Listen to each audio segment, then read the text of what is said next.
thank the Honorable Dan for bringing this motion.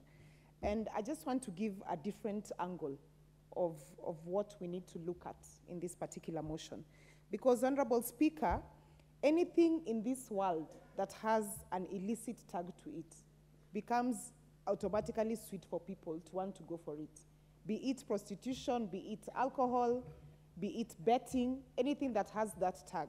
So what we need to do, in essence, is, for as long as this Did you say, what did you say is illicit? Constitution, or what did I hear you say?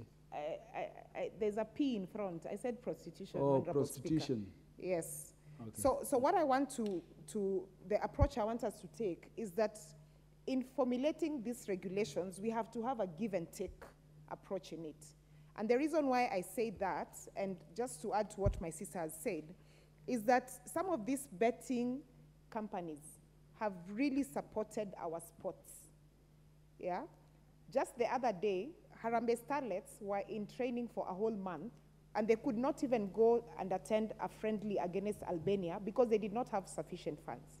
But if you look at some of the betting companies, like for example, Mozart supports Homeboys FC, Betika supports Police FC and AFC, SportPesa supports Moranga and Gor Mahia. We have sports companies and clubs that are actually suffering right now, and we have to raise funds on a weekly basis, like Shabana from back at home, who are doing extremely well, but they don't have anyone to support because the government doesn't have enough sufficient funds to support our sports. So what we also need to do in our regulations is to look at a way that ensures that some of these betting companies that are actually supporting our sports, that are gaining revenue from it and supporting our sports, how are we also supporting them just to encourage them as well? Because regulation is good, yes, but at the same time, it has to be a regulation that also seeks to find out how are we also giving back. Because when you create laws in this country, they have to be laws that also encourage investment and revenue earning. Number two, the media companies. Because a lot of media companies, when you look at it right now, Honorable Speaker, be it FM stations or TV stations, they've gone into that space. Why? Because a lot of people are no longer doing advertisements on media. People don't have money. We are living in extremely difficult times. So for media houses, they found that this is one way that they can actually use to raise revenue for themselves. So what these regulations need to do is to ensure, because I am certain that every media company in this country has a legal office attached to it, is to ensure that the legal fraternities and departments in these radio stations and TV stations are making sure that the laws that we have in place are properly put in place to ensure that they also protect the consumers of this. Honorable Speaker, if you look at the Sports Amendment Bill of 2018, and in particular Section 12(1)(2) of A and B, it actually states very clearly that proceeds of any sports lottery taxes levied on betting companies should ideally go to the sports fund, so that then the sports fund can assist to make sure that the different teams that we have in this country are supported. The question we should be asking ourselves is this really happening? Has KRA given audit records to the sports committee to ensure that this actually happens? And I saw the sports chair here, Mr. Chair, and I really wanted him to listen to this, because this is another angle that we should be looking at. So when we're reading both acts, the Lottery and Betting Act and the Sports Act, we need to make sure that it covers ground sufficiently so that it helps this country. Mr. Speaker, one of the games that earned this, the sports Gor Mahia the highest source of revenue was a game that they played against Everton in May of 2019. And that particular game was a full stadium in Kasarani. I remember I was in attendance.